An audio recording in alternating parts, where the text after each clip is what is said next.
રાધે રાધે, જય સિયારામ. આપણે શ્રીધર સ્વામીનું ચરિત્ર ચાલે છે.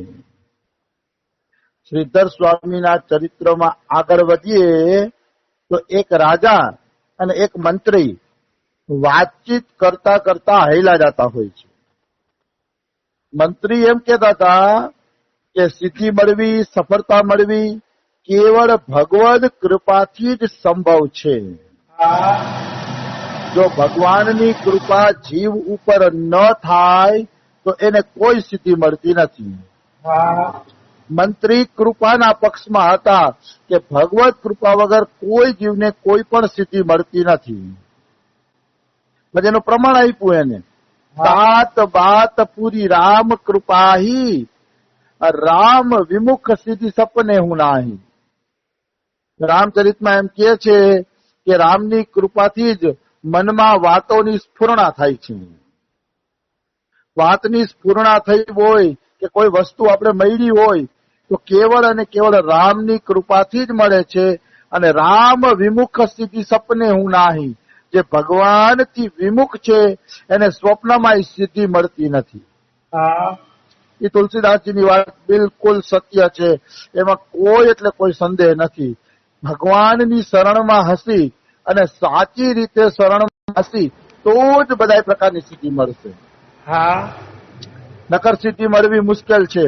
ભગવાનથી વિમુખ થઈને તો કોઈ, ઘણા લોકો કહેતા હોય ને ભગવાનની શું જરૂર છે, મહેનત કરીએ તો બધું મળે. કાંઈ મહેનત કરવાથી મળતું નથી. કાલે જ મને એક વ્યક્તિ એમ કહેતા હતા કે MBA કરેલા હજારો છોકરાઓ 20-20 હજારમાં નોકરી કરે છે. બિલકુલ 20 તો MBA જેટલું ભણ્યા છે અને નોકરી ખાલી 20,000 કરવી પડે છે. પછી એ નીચાઈ નમી શકતા નથી, કારણ કે વધુ ભણ્યા હોય ને એટલે નોકરી કરવા જ ધારે એટલે એની શાન વધે કે અમે નોકરી કરીએ છીએ. પણ ભલે ને 20,000 રૂપિયા આપતા હોય એને, તો ભણે ગઈને એમ કાંઈ વળતું નથી.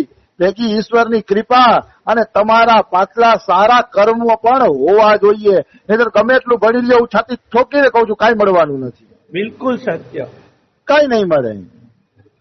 અમારા જેવા, હું તો 9માં ગણિત અંગ્રેજીમાં ચડાવ પાસ હતો. 9મા ધોરણની અંદર ગણિત અને અંગ્રેજી છોડવાની શરતે પાસ થયો હતો કે 10માં અંગ્રેજી નહીં રખાવાનું.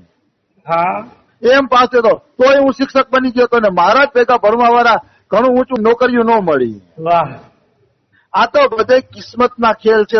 મનુષ્ય માનતો નથી. અત્યારનો મનુષ્ય એમ કહી દે કે હવે કિસ્મત જેવું કાંઈ છે નહીં. પણ હું ગેરંટી આપું છું કે કિસ્મત છે અને છે. ભગવાન ધારે તો અભણને પણ પૈસા વાળો બનાવી શકે. બિલકુલ. અને ભણેલા નાક રગડતા રહી જાય છે તો નોકરી મળતી નથી એને. કારણ કે ઈશ્વરની કૃપા વગર કાંઈ થતું નથી ભાઈ. હારા કર્મ કરવા પડે છે. અત્યારે મનુષ્ય મહેનત તો ખૂબ કરે છે પણ એના કર્મ હારા નથી કરતો ને, એટલે દુઃખી છે. બિલકુલ એટલે દુઃખી છે. સારા કર્મ કરો તો કેવું સુખ આવે. અહીંયા અમે કઈ મતલબ અહીંયા અમે કઈ ધંધો નોકરી કાંઈ કરતા નથી તો સુખવાળું જીવન જીવીએ છીએ. બિલકુલ. ક્યાંય ભાગા ભાગી નથી, ક્યાંય દોડા દોડી નથી. શાંતિથી રોટલો ખાઈને પ્રભુનું ભજન કરીએ છીએ. ખૂબ સુખ છે અહીંયા. આવું કેવું ના જોઈએ, પણ આ તો ઘરનો ડાયરો હોય એટલે વાત થઈ જાય કે ભજન કરો ભાઈ. ભજનમાં સાર છે. અહીંયા કઈક કર્યું હશે તો આગળ કઈક મળશે અને તો કઈક તમારું પ્રારબ્ધ બદલશે. બાકી દોડાદોડી કરવાથી ને મહેનત કરવાથી કોઈ પોતાનું પ્રારબ્ધ બદલાવી શકતું નથી. ખાલી ઈશ્વરના ભજન વગર કોઈનું પ્રારબ્ધ નથી જ બદલતું. એ ફાઇનલ છે. અને ઘણા લોકો સંસારમાં મહેનત કરીને આગળ આવી ગયા હોય ને તો એમ માને છે કે અમે મહેનત કરીને આગળ વધ્યા, આ પ્રારબ્ધ ખોટું છે. પણ એને ખબર નથી કે ભાઈ તારું પાછલું પ્રારબ્ધ હતું ને એટલે મહેનત કરવાની સફળતા મળી. હવે એને કોણ સમજાવવા જાય? હું તમને હા વાંચું કઉ છું. અત્યારે આપણે જે વાત કરીએ છીએ ને એ ભણેલા ગણેલા અને મૂર્ખ જ માનશે કે એમ થોડા કઈ બેઠા બેઠા પ્રારબ્ધ બદલી જાય. કઈક કરવું તો પડે ને. પણ કઈ કરવાની જરૂર નથી. જો તમારા પ્રારબ્ધ સારા હશે, ઈશ્વરનું ભજન હશે, ઈશ્વરની કૃપા હશે, બેઠા બેઠા બધું થઈ જશે. અમારા રમેશ બાબાને ત્યાં 35 લાખ રૂપિયા રોજનો દાનમાં આવે છે. એકલી ગૌશાળાનો 35 લાખ. હું કઉ છું ક્યાં ભણેલાનું આવું પ્રારબ્ધ છે? બતાવો મને. ગમે એટલા ભણેલા હોય, હોશિયાર હોય, ગમે એટલા હોય, આવું અમારા રમેશ બાબા જેવું પ્રારબ્ધ કોઈનું નથી. 35 લાખ રૂપિયા તો ગાયોની ગૌશાળાનો ખર્ચો આવે છે. બીજા ખર્ચા તો અલગ. રોજનો 50 લાખનો ખર્ચો છે. કહેવાનો ભાવ શું છે? બેઠે બેઠા પ્રારબ્ધ સારું હોય ને ઈશ્વરનું ભજન હોય ને તો બેઠા બેઠા બધું મળે, કઈ કરવાની જરૂર નથી. મનુષ્ય ખોટો ફાંફા મારે છે. એવું નથી કે હું મનમુખી વાત કરું છું.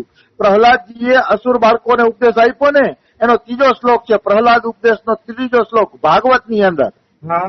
પ્રહલાદજી કહે જે તમને મળવાનું છે એ બેઠે બેઠા પ્રારબ્ધ અનુસાર મળી જ જશે. એટલે ઈ વસ્તુ માટે પ્રયત્ન કરવો અને ઈ વસ્તુ માટે સમય બગાડવો ને મૂર્ખતા છે. અરે પ્રારબ્ધ અનુસાર બધું તમને મળી જશે. પણ જો આમાં એક ચોખવટ જરૂર કરીશ કે ઈશ્વર ઉપર જ્યાં સુધી આટલો વિશ્વાસ ન આવે ત્યાં સુધી કર્મ કરવા જરૂરી છે. અને ઘણા શું કરે વળી કર્મ છોડી દઈએ અને પછી ખાવાના હા પડે તેમ કે એટલે પ્રિયા શરણ તો કહેતા હતા ભગવાન બધી વ્યવસ્થા કરે છે, અમારી તો વ્યવસ્થા ન થઈ. તો ભાઈ એવી સ્થિતિ હોવી જોઈએ. એવી સ્થિતિ ન હોય તો થોડીક વાર કમાવ, ભજન કરો, વળી કમાવ, વળી ભજન કરો. ધીરે ધીરે તમારો વિશ્વાસ વધી જાય તો છોડી દેજો બધું. બિલકુલ એકદમ થી કોઈએ છોડવાની જરૂર નથી. કારણ કે એના માટે વિશ્વાસ પણ જોઈ કે ઈશ્વર મારું પૂરું કરશે જ. એવો વિશ્વાસ જોઈ. વિશ્વાસ હોય તો વાંધો આવતો નથી અને વિશ્વાસ ન હોય તો થોડુંક ધૈર્ય રાખીને હાલવું. પાછળથી પસ્તાવો થાય એવું ન કરવાનું. અમે તો જો 15 વર્ષ ત્યાં બેઠો રોટલો ખાઈ છે, અમને તો પૂરો વિશ્વાસ છે કે ઈશ્વર આપે છે, જરૂર આપે છે, કોઈ ચિંતાની વાત નથી. એટલે અમે મસ્તીથી જીવન જીવીએ છીએ. અમને હવે ચિંતા નથી થતી. જે અહીંયા લઈ આવ્યો છે એ જ ઈશ્વર અમને આગળ પણ લઈ જશે. સૌથી મોટામાં મોટું કર્મ તો પ્રભુ ભજનનું કર્મ છે. આવી વસ્તુ છે. તો મંત્રી અને રાજા હાઈલા જતા હતા. એમાં મંત્રી એમ કહેતા હતા કે ભગવાનની કૃપા હોય તો નિર્ધન પણ ધનવાન બની જાય છે, નિર્બળ પણ ધનવાન બની જાય છે અને મૂરખ પણ વિદ્વાન બની જાય છે. તો મંત્રીની વાત બિલકુલ સાચી છે. હું મંત્રીના પક્ષમાં છું. ભગવાન કૃપા કરે તો નિર્ધન એક દીમાં ધનવાન થઈ જાય અને નિર્બળ હોય એ બળવાન થઈ જાય. જો ભગવાન ધારે ને તો એક કીડી હાથીના કાનમાં વહી જાય અને હાથીના કાનમાં ચટકો ભરે તો હાથી મરી જાય છે. એમ કે કીડી હાથીના કાનમાં ચટકો ભરે ને એટલે કીડીને કાઢવા માટે હાથી માથા પછાડે છે અને માથા પછાડીને મરી જાય છે. એવું મેં સાંભળ્યું છે. એક કીડી પણ હાથીને મારી શકે છે જો ઈશ્વરની કૃપા હોય તો. એકલા હનુમાનજી હતા, આખી લંકાને બાળીને હાઈલા. એકલા હનુમાનજી, એને કોઈની સહયોગની જરૂર ના પડી. ઈશ્વરની કૃપા થાય પછી શું બાકી રહે છે. રામે પૂછ્યું તું કે હનુમાનજી તમે લંકા આખી બાળી નાખી, કેવી રીતે બાળી? તમને ડર ન લાગ્યો એમ? તો હનુમાનજી કહે અરે પ્રભુ અમે તો વાંદરા છીએ, વાંદરા. અમને તો કુદાકૂદ કરવાની આદત હોય. તમારી કૃપાથી થોડી કુદાકૂદ કરી તો લંકા બળી ગઈ. મેં નથી બાળી, તો તમારી કૃપાથી બળી છે. હનુમાનજી એમ કહે છે. કહેવાનો ભાવ શું છે? ઈશ્વરનો ભજન કરો. ઈશ્વરજી દેશે એ તમારી મહેનત નહીં આપે, તમારું પ્રારબ્ધ નહીં આપી શકે. ઈશ્વર દેશે એવું ક્યાંય નહીં મળે તમને. એટલે પેલી પસંદગી આપણા જીવનમાં ભજનની જ હોવી જોઈએ. આવી વસ્તુ છે. તો આ રીતે મંત્રી કૃપાનું કહેતા હતા. તો રાજાએ કીધું કે ભાઈ મને તો આ વાત તમારી યોગ્ય લાગતી નથી. મને તો એમ લાગે છે કે મહેનત કરવી પડે. મહેનત કરીએ ને તો કઈક મળે. રાજા એમ કહે છે. તો આ કે નહીં, મને તો જો પ્રારબ્ધ જ ગમે છે. મંત્રી એ જ સમયે આપણા શ્રીધર સ્વામી ત્યાંથી હાઈલા આવતા હોય છે રાજાની સામે. અને રાજાએ જોયું કે શ્રીધર સ્વામી નિપટ નિરક્ષર છે. કાળા અક્ષર ભેંસ બરાબર છે શ્રીધર સ્વામી માટે. કારણ કે શ્રીધર સ્વામી એટલા મૂર્ખ હતા કે ફૂટેલા પાત્રમાં તેલ લઈને જતા હતા. નીચેથી તેલ ઢોળાતું હતું તોય એને ખબર નહોતી કે અહીંથી તેલ ઢોરાય છે, મારે આ તેલ ઢોરાવા દેવું જોઈએ નહીં. એ પણ શ્રીધર સ્વામીને ખબર પડતી નહોતી અને તેલ નીચેથી ઢોળાતું હતું. તો રાજાએ મંત્રીને કીધું કે જો સામે બાળક આવે ને મહામૂર્ખ છે એ કહે. એના હાથમાંથી તેલ ઢોળાય છે તો એને ભાન નથી. બતાવી કે આ બાળક વિદ્વાન બની શકે, સાચું બોલો એ કહે તો હું માનું તમારી વાત કહે. તો મંત્રીને ભગવાન ઉપર વિશ્વાસ હતો એટલે મંત્રી હિચકાયા વગર કહે બેશક આ બાળક પણ વિદ્વાન બની શકે છે. એટલે રાજાએ શ્રીધર સ્વામીને બોલાવ્યા અને પૂછપરછ કરી. તો પૂછપરછ કરતા ખબર પડી કે શ્રીધર સ્વામીને માતા નથી, પિતા નથી, કોઈ નથી ને અનાથ બાળક છે શ્રીધર સ્વામી.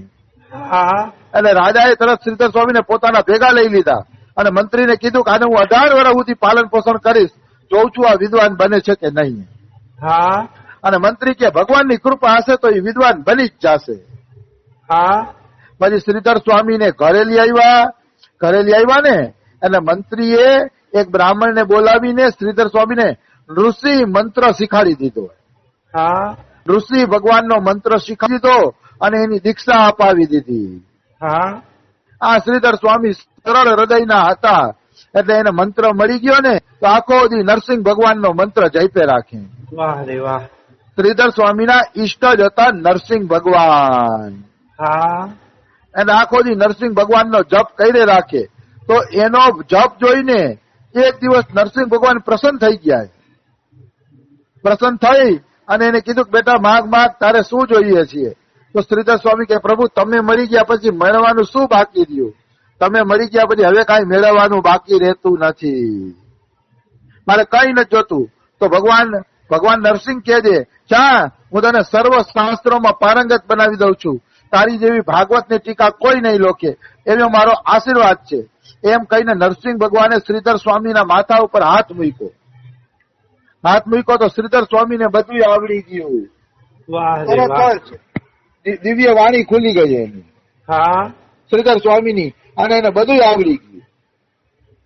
શ્રીધર સ્વામીએ એક લખ્યું છે વાગીસા યસ્ય વદને લક્ષ્મીર યસ્ય તુ વક્ષસી યસ્યાસ્તે હૃદયે સંવિત તમ નૃસિંહમ અહમ ભજે.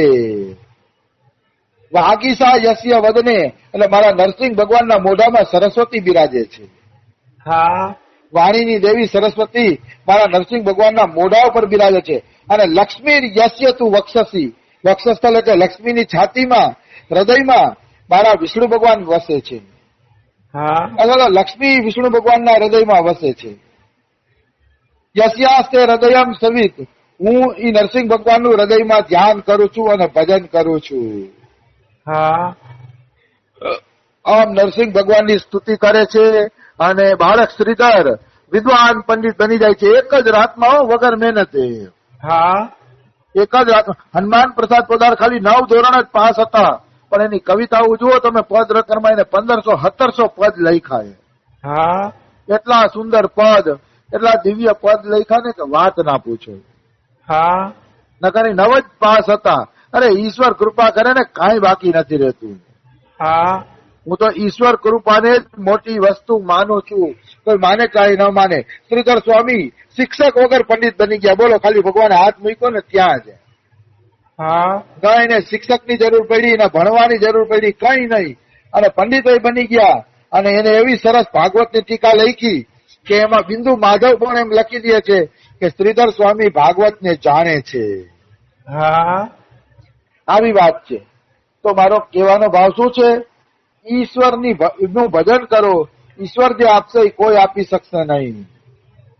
બાકી તો આ સંસારમાં મહેનત કરવી વ્યર્થ છે. ખાવું પીવું, નોકરી કરવી, ધંધા કરવા, મરી જવું, શું આનો અર્થ રહ્યો? બિલકુલ. આ કોઈ જિંદગી જ નથી. હા, કોઈ ઘરમાં રહીને ભજન કરતું હોય એની વાત અલગ છે પાછી.